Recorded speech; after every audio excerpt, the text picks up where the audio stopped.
You are now live on YouTube. Chairman, you have the floor. Thank you, sir. Good afternoon, all. Welcome to the meeting of the Audit Committee of the Public Building Commission of Chicago being held today, November 1, 2023 at approximately 1:05 p.m. Director Sanchez, please call the roll. Thank you, Chairman Whitley. Good afternoon, everyone. Please make sure, I just wanted to make sure everybody knew that the speaker's on, so it'll capture everything that we say. So with roll call, Chairman Whitley. Here. Commissioner Sachs. Here. Commissioner Randolph. Here. Mr. Chairman, we have a quorum. Thank you, Director Sanchez. The first item on the agenda is approval of the minutes from the meeting held June 22, 2023. Is there a motion to approve the minutes? No moved. Second. All right, the motion is approved. The next item on the agenda is the public participation in accordance with the Open Meetings Act. Registered speakers will be allowed 2 minutes to provide comment. Is there any public participants? Mr. Chairman, currently we do not have any registered speakers. All right, thank you. The next item on the agenda is the report by Executive Director Karina E. Sanchez, the budget introduction. Good afternoon, Commissioners. I'd like to think that we might go into executive session. All right. Have it posted in the agenda? We don't have to An post exception? an executive session. Exception. I don't think we should be talking about the budget. Well, I've talked to my attorneys about it, and I think we're going to be talking about very sensitive matters right now. I don't believe it falls within one of the listed exceptions to the Open Meeting Act. So we are mindful of the fact that it is being live streamed. And so I think we should proceed. Well, I want to object, All right, the objection. is and I noted. would like you to come back with a full explanation. I do not understand how this commission, which builds buildings, which decides on locations, when the public has the opportunity to be out there, who may be listening, others don't. And I think it's a totally unfair ability to discuss sensitive matters that involve people, that involve monies that are going to be spent by government out there to a public in which we have not had the chance to make an educated and proper decision. Your And I want objection- that on the record. Yes, it will be noted for the record. I would just say it doesn't. And this is a budget. Yes. And this budget has sensitive information in it, including security issues. I'm not aware of the security. Security issues. issue would be, as an example, on whether or not you can properly pay your bills. That would be a security issue to a property that's sensitive to targets by other aspects, like courthouses, like schools. All right, we recognize the comments of Commissioner Sachs. And again, we now receive the report by Executive Director Karina Sanchez. And just for clarification, I want to make sure that the information that we provide on this budget is public information. It's an administrative operations The budget. answers to the questions may not be. And that's why I'm suggesting that we go into an executive session. Okay, understood. I just want to make it clear that what we have and we are presenting, again, it's an administrative budget information that it's public information, from our salaries to the cost of our bills. Everything that is before you is stuff that is. Okay, let me ask you posted this as- question. Mhm. Do we owe any money to anybody? No, we do not owe any money to anybody. To anybody? No, not that I'm aware of. We don't owe any money. We just went through our audit in June where the I'm not auditors came talking in. about that. Are our bills current, Our bills are current, completely current? completely current. Am I wrong, Director? No, that is accurate fact. We are not in debt to anyone. Not to anyone. And our bills and rent is paid. Yes. Executive Director Karina Sanchez, please present to us your report. Thank you. So I just want to provide a brief introduction to our PBC Administrative Operations budget. We presented the budget to the Administrative Operations Committee on October 6, 2023, and we are grateful to have the opportunity to once again present the budget today to the Audit Committee. Over the past 3 years, we have successfully maintained a flat budget while not only navigating a national pandemic, but also dealing with escalating construction costs and other economic challenges. We have faced these challenges with resilience and determination. Our commitment to fiscal responsibility has driven us to implement strategic measures aimed at optimizing every dollar spent. Through rigorous cost management, effective project execution, and innovative solutions, we've not only sustained our operations, but also continue to deliver essential public infrastructure projects. Our team has sought out cost savings opportunities, from negotiating favorable terms with our suppliers to exploring innovative construction methods. At this time, I would like to introduce PBC's Director of Finance, Ms. Tanya Fouché-Weekly, who will walk you through the details of the proposed 2024 Administrative Operations budget. First, we would like to, is there a motion to accept? Oh, she has to provide her report? She's a part of your report? Yes, All right. so I'm passing it on to Ms. you. Fouché-Weekly. Sorry about that. Thank you and good afternoon, Commissioners. Good afternoon. So at this time, I'm going to present our 2024 administrative budget. As Karina has already gave the prelude of that, we have been consistently maintaining a flat budget, while over the last 3 years, we have also sought to have our cost savings opportunities. So our single source of resources is through our project administrative fees generated from the work in place. If you go to page 1 in the budget presentation, you will see that our work in place. Tanya, that is in which tab? I believe B1. Okay, thank you. Yeah, D1. D1. I don't have a. This D1. The D, I'm sorry. D as in David.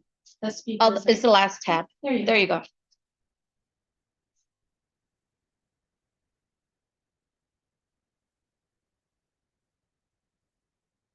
So PVC only forecasts the percentage estimated to be completed in the upcoming year to assist with their budget year for their work in place. This chart is showing that over the past 6 years, that our work in place has decreased between 2020 and all the way out through 2025. In 2020, we were at a high of 251 million, but over the past 3 years, we have a WIP that has decreased drastically and is under $100 million. For our projected 2023, we're looking at about $81 million.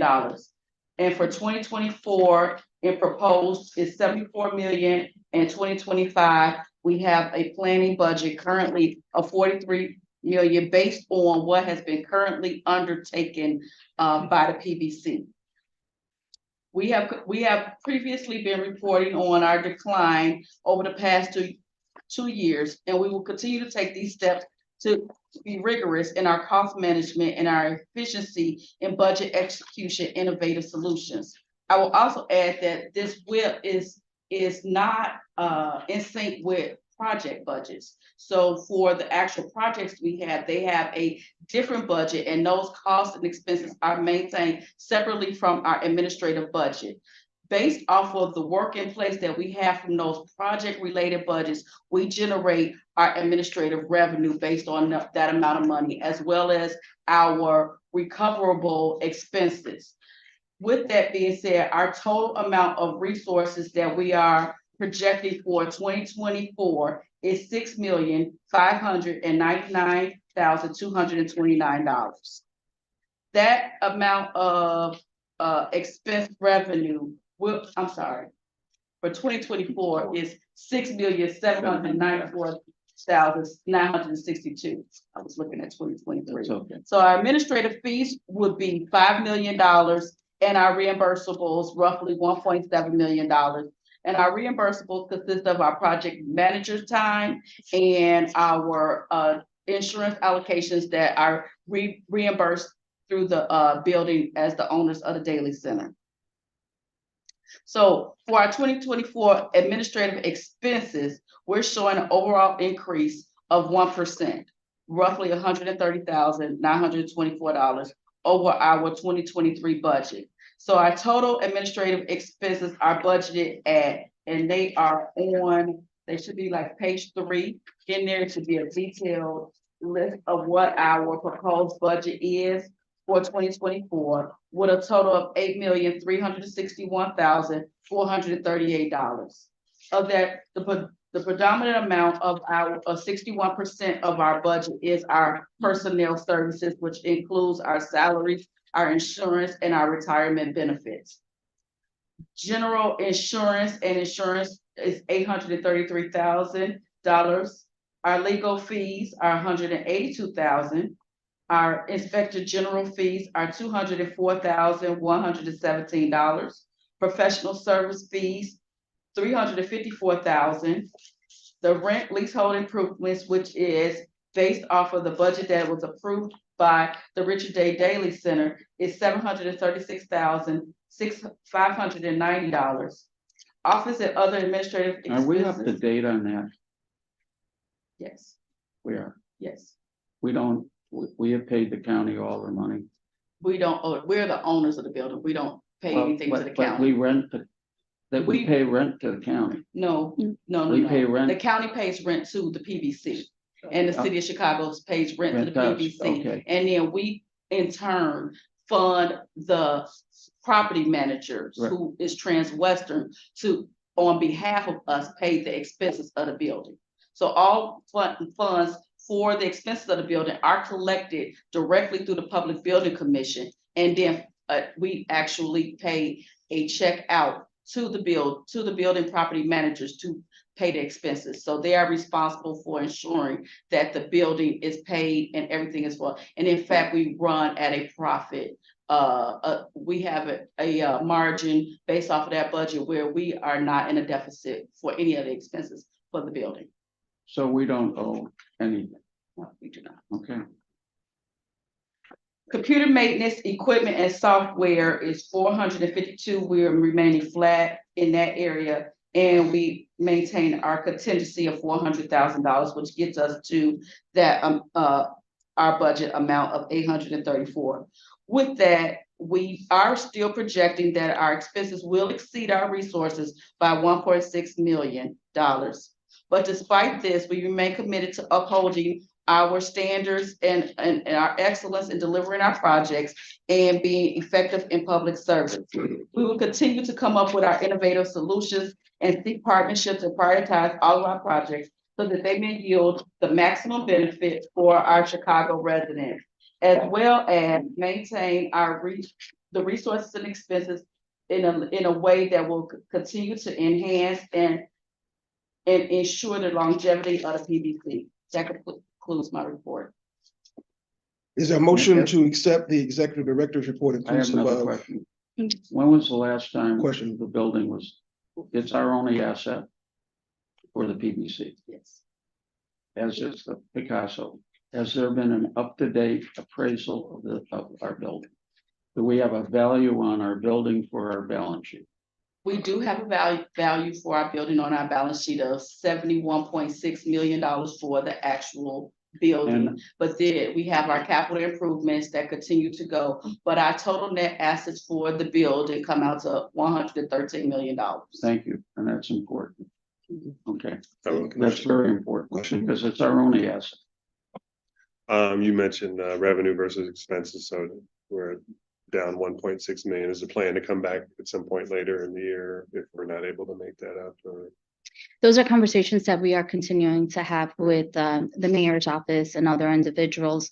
We have been very diligent in how we manage our budget and in finding cost savings. Obviously, we had some good years where we were able to save some money, but we are talking about various options. And yes, the plan is to eventually come back maybe after a quarter or so to really see where we stand. And but again, the goal here and really is that we do need more additional work. Yeah. We're an agency, we're not a taxing body. All of our revenue comes from projects. And without projects, are limited, we're very limited as to other means of generating revenue. We have been creative in the sense of the maintaining the building. One of the things that we do is renting out the plaza, and a lot of that money that comes through that is for, capital improvements, maintaining the building. But, projects, even like the ones that we're very grateful to be doing with the Forest Preserve, actually do help us. So every little bit helps. And again, we're in communications with the mayor's office. I've actually been talking to, and I forget her title, but over at the county, because I know that they are working on putting together like a capital plan for some of their facilities outside of the city of Chicago.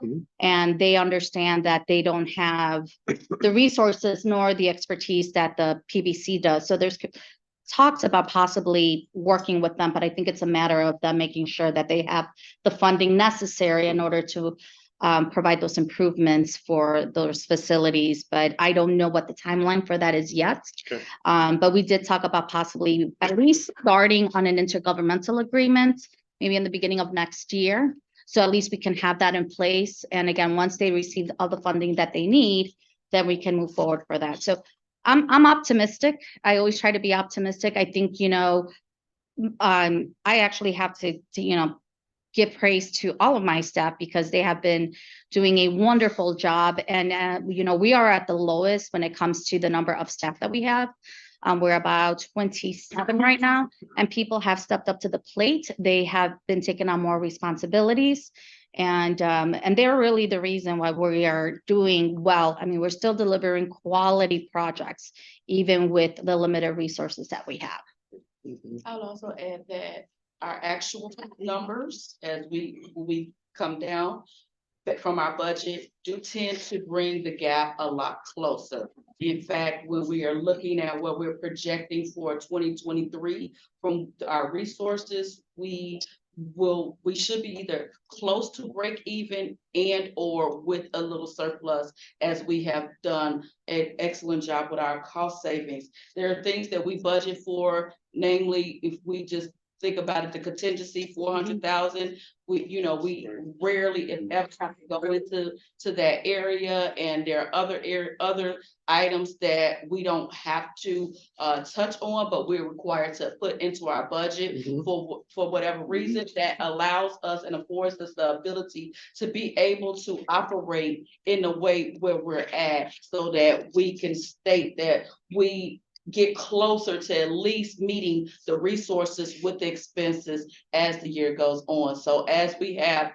already looked at and projected out 2023, I am projecting that we, will not have that level of a deficit that we reported on at the time for this year's budget. And as we look into 2024, we will ensure that would, be a much closer gap that we will be able to close. And then I also want to use an example of where we took, and again, I'll give, I always praise my staff. I think I have the best staff that any agency has, of course, but in our software, on our technology, we invested heavily a couple of years ago on the front end to modernize it and, bring it to date, and also have it's our e-builder system, something that is compatible with what our clients utilize.